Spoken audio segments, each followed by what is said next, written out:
Welcome to this evening's reading from the collected short stories of Ruskin Bond. And tonight's story is titled The Playing Fields of Shimla.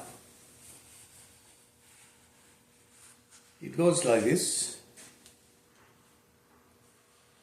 It had been a lonely winter for a 12-year-old boy. I hadn't really got over my father's untimely death 2 years previously, nor had I yet reconciled myself to my mother's marriage to the Punjabi gentleman who dealt in second-hand cars. The 3-month winter break over, I was almost happy to return to my boarding school in Shimla, that elegant hill station once celebrated by Kipling and soon to lose its status as a summer capital of the Raj in India. It wasn't as though I had many friends at school. I had always been a bit of a loner, shy and reserved,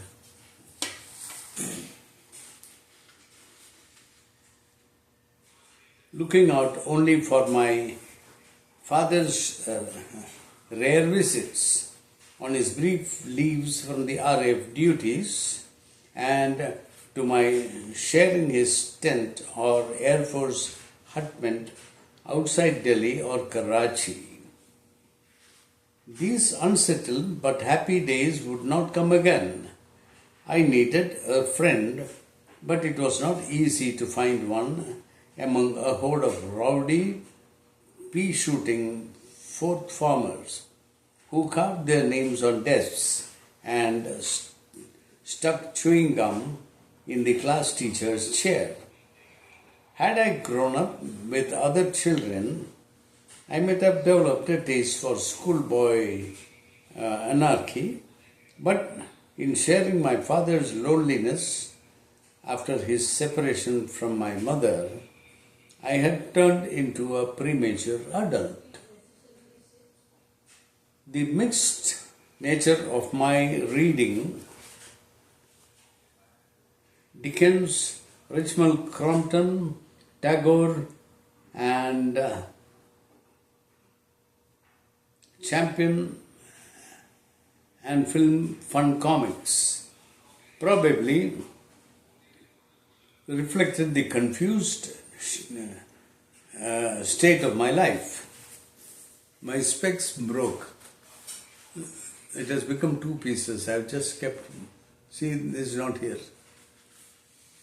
Is that part of the recording? Oh, sorry for that. That's fine. Do you want to start over? No. It's,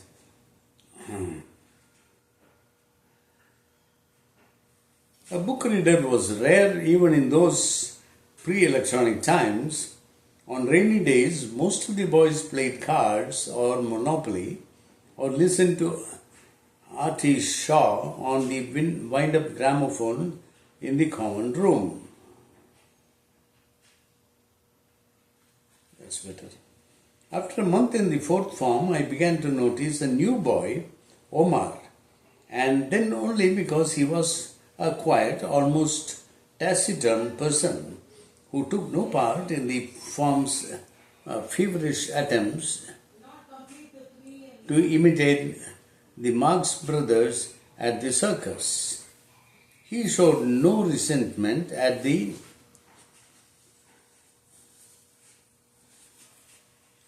prevailing anarchy, nor did he make a move to participate in it. Once he caught me looking at him and he smiled ruefully, tolerantly. Did I sense another adult in the class, someone who was a little older than his years?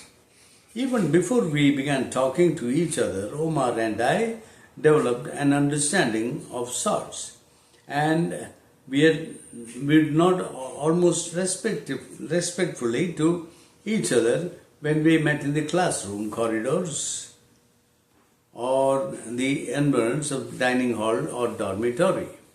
We were not in the same house. The house system practiced its own form of apartheid, whereby a member of, say, Curzon House was not expected to fraternize with someone belonging to Rivas or Lefroy. Those public schools certainly knew how to clamp you into compartments. However, these barriers vanished when Omar and I found ourselves selected for the school Colts hockey team. Omar was a full-back. I, as goalkeeper, I think a defensive position suited me by nature. In all modesty, I have to say that I made a good goalkeeper, both at hockey and football. And 50 years on, I'm still keeping goal. Then I did it between goal posts. Now I do it off the field, protecting a family, protecting my independence as a writer. This taciturn Omar now spoke to me occasionally, and we combined well on the field of play. A good understanding is needed between goalkeeper and fullback. We were on the same wavelength. I anticipated his moves, he was familiar with mine. Years later, when I read Conrad's The Secret Sharer, I thought of Omar. It wasn't until we were away from the confines of school, classroom, and dining hall that our friendship flourished. The hockey team traveled to Sanavar on the next mountain range, where we were to play a couple of matches against our old rivals, the Lawrence Royal Military School. This had been my father's old school, but I did not know that in his time it had also been a military orphanage. Grandfather, who had been a private foot soldier of the likes of Kipling's Mulwani, others and Leroyd, had joined the Scottish Rifles after leaving home at the age of 17.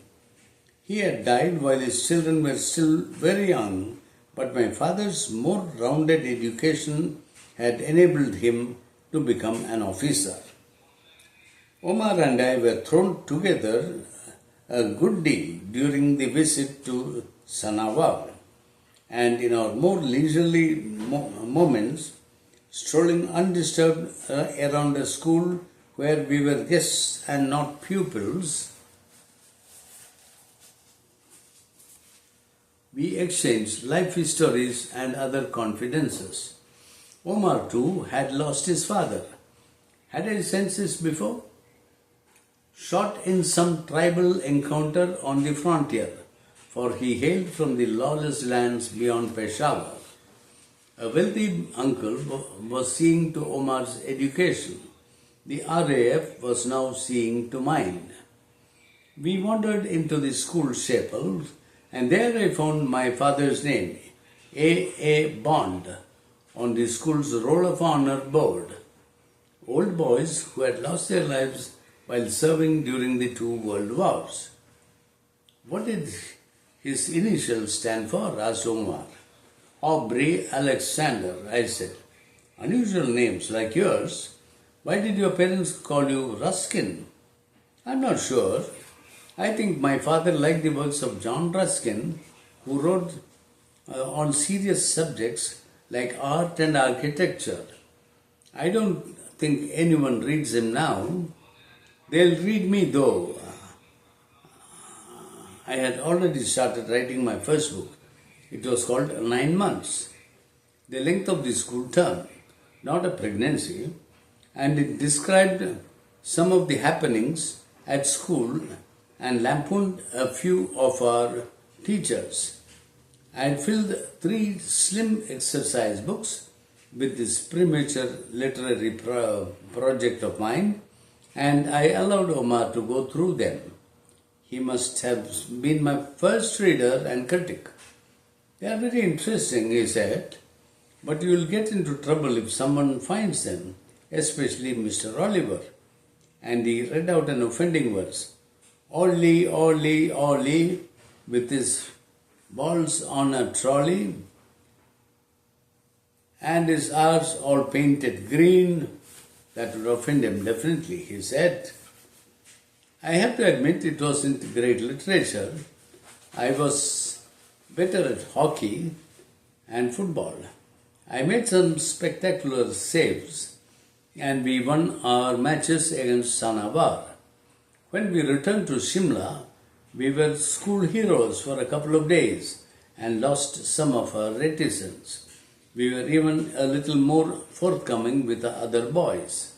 And then Mr. Fisher, my housemaster, discovered my literary opus, 9 months, under my mattress, and took it away and read it as he told me later, read it from cover to cover. Corporal punishment, then being in vogue, I was given 6 of the best with a springy Malacca cane, and my manuscript was torn up and deposited in Fisher's waste paper basket. All I had to show for my efforts were some purple welts on my bottom. These were proudly displayed to all who were interested, and I was a hero for another 2 days. Poor boy, he got punished. Will you go away too when the British leave India? Omar asked me one day. I don't think so, I said. My stepfather is an Indian. Everyone is saying that our leaders and the British are going to divide the country. Shimla will be in India, Peshawar is in Pakistan. Oh, it won't happen, I said glibly. How can they cut up such a big country? But even as we chatted about the possibility, Nehru and Jinnah and Mountbatten and all those who mattered were preparing their instruments for major surgery. Before their decision impinged on our lives and everyone else's, we found a little freedom of our own in an underground tunnel that we discovered below the 3rd flat. It was really part of an old disused drainage system, and when Omar and I began exploring it, we had no idea just how far it extended. After crawling along on our bellies for some 20 feet, we found ourselves in complete darkness. Omar had brought along a small pencil torch, and with itself we continued writing forward. Moving backwards would have been quite impossible until we saw a glimmer of light at the end of the tunnel. Dusty, musty, very scruffy, we emerged at last onto a grassy knoll a little way outside the school boundary. It's always a great thrill to escape beyond the boundaries that adults have devised. Here we were in unknown territory. To travel without passports, that would be the ultimate freedom. But more passports were on their way and more boundaries. Lord Mountbatten, Viceroy and Governor General to be, came for a Founders' Day and gave away the prizes. I had won a prize for something or the other and mounted the rostrum to receive my book from this towering, handsome man in his pinstripe suit. Bishop Cotton's was then the premier school of India, often referred to as the Eton of the East. Viceroys and governors had graced its functions. Many of its boys had gone on to eminence in the civil services and armed forces. There was one old boy about whom they maintained a solid silence, General Dyer, who had ordered the massacre at Amritsar and destroyed the trust that had been building up between Britain and India. Now Mountbatten spoke of the momentous events that were happening all around us. The war had just come to an end. the United Nations held out the promise of a world living in peace and harmony, and India, an equal partner with Britain, would be among the great nations. A few weeks later, Bengal and Punjab provinces were bisected. Riots flared up across the northern India, and there was a great exodus of people crossing the newly drawn frontiers of Pakistan and India. Homes were destroyed, thousands lost their lives. The common room radio and the occasional newspaper kept us abreast of events. But in our tunnel, Omar and I felt immune from all that was happening, worlds away from all the pillage, murder and revenge. And outside the tunnel, on the pine knoll below the school, there was fresh untrodden grass sprinkled with clover and daisies, and the only sounds were the hammering of a woodpecker, the distant, insistent call of the Himalayan barbet. Who could touch us here? And when all the words are done, I said, a butterfly will still be beautiful. Did you read that somewhere? No, it just came into my head. Already you are a writer. No, I want to play hockey for India or football for Arsenal. Only winning teams. You can't win forever. Better or be a writer. When the monsoon rains arrived, the tunnel was flooded. The drain choked with rubble. We were allowed out to the cinema to see Laurence Olivier Hamlet, a film that did nothing to raise our spirits on a wet and gloomy afternoon. But it was our last picture that year because communal riots suddenly broke out in Shimla's Lower Bazaar, an area that was still much as Kipling had described it. A man who knows his way here can defy all the police of India's summer capital, and we were confined to school indefinitely. One morning after chapel, the headmaster announced that the Muslim boys, those who had their homes in what was now Pakistan, would have to be evacuated, sent to their homes across the border with an armed convoy. The tunnel no longer provided an escape for us. The bazaar was out of bounds. The flooded playing field was deserted. Omar and I sat on a damp wooden bench and talked about the future in vaguely hopeful terms. But we didn't solve any problems. Mountbatten and Nehru and Jinnah were doing all the solving. It was soon time for Omar to leave. He, along with some 50 other boys from Lahore, Pindi and Peshawar, the rest of us,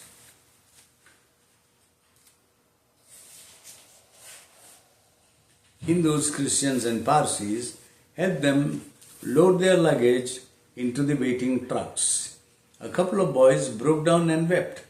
So did our departing school captain, a Pathan, who had been known for his stoic and unemotional demeanor.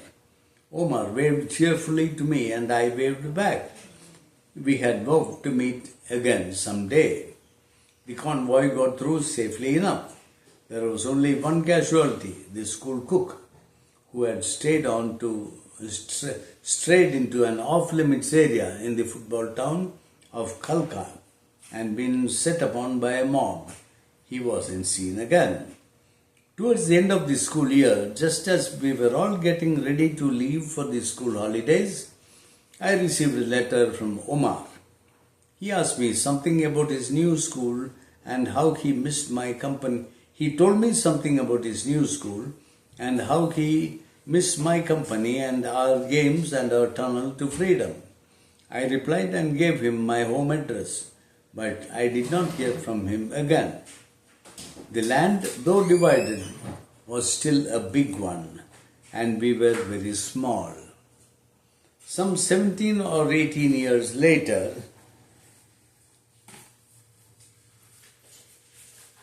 I did get news of Omar, but in an entirely different context. India and Pakistan were at war, and in a bombing raid over Ambala, not far from Shimla, a Pakistani plane was shot down. Its crew died in the crash. One of them, I learnt later, was Omar. Did he, I wonder, get a glimpse of the playing fields we knew so well as boys? Perhaps memories of his school days flooded back as he flew over the foothills. Perhaps he remembered the tunnel through which we were able to make our little escape to freedom. But there are no tunnels in the sky. So that's it. That is a nice bit of nostalgia and old tales. The playing fields of Shimla. That's the end of it. Thank you. I hope you liked it.